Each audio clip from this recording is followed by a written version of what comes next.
York. And Susie Lupert is here now to discuss more about finding the right summer camp for your child. Thank you so much for being here, already giving us fantastic tips. But you're saying, even though it's almost June, it's not too late. How do you find a camp for your child? Yeah, it's not too late, but we would definitely encourage parents, if they don't have summer plans, it's coming up really soon. School will be ending in the next few weeks. The best thing to do, the first step can definitely be to call us. We're a free nonprofit organization that part of our mission is really just to talk to parents about finding the right summer camps, helping them navigate some of the systems. So they can always call us. They can also go to our website. We have a search option that searches for accredited camps. So these are safe camps and ones that have been accredited by us that we know parents will have a great time at, and then also children will have a great time at, rather. And then they can even winnow it down to a list and then give us a call, and we can help them navigate that as well. So when you talk about narrowing it down, where are the open slots? Is it better looking for a shorter camp or something that's more specialized?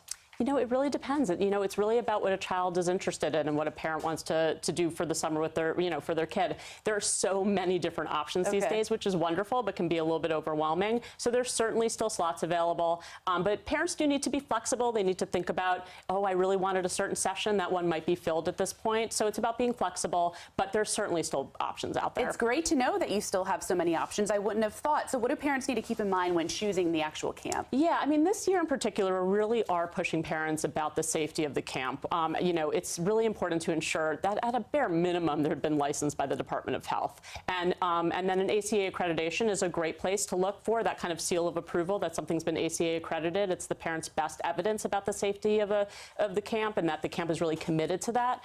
But you know, it's important to know what is your child interested in. If they're, if they love art, maybe not choose a sports camp. If they love to play soccer, maybe make sure that that's part of their day. But again, it's really incredible because we're at a time when there just are a lot of options. Well, really, I was taken aback when you were talking with Andrea that some of these camps, the people that are working there don't necessarily have background checks. You really need to make sure that your children are safe. Yeah, it seems like such a basic thing that all parents are just assuming that if somebody calls themselves a camp that they're somehow licensed or that they have something that shows that they're a camp. That's not necessarily true. New York has this, what we think is a rather silly loophole that some camps, some programs can get out of actually being licensed. And so, number one question, call the camp, make sure that they're licensed by the Department of Health. And if they do have that license, then they are typically doing the background check that they need, and that they have some basic safety protocols in place. What does camp look like in today's day and age as far as price is concerned? I know it's a lot different probably than when I get to camp. yeah, me too.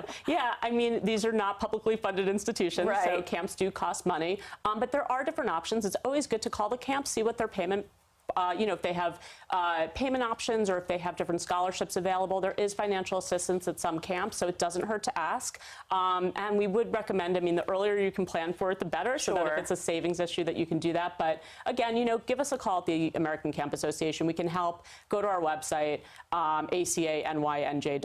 It's a great search mechanism, and you can search by price. It's an incredible resource. And something else that's changing a little bit this summer is the measles outbreak. Yeah. What do parents need to keep in mind when they're signing their children up? Yeah, I mean, camps are always required to keep records of immunizations for their children, just like any school would. And camps that are regulated in New York have a nurse and a doctor on site 24 hours a day if it's an overnight camp, and throughout the day if it's a day camp. So camps are keeping records just like they always do, and they have professionals on staff that can see the signs of outbreaks.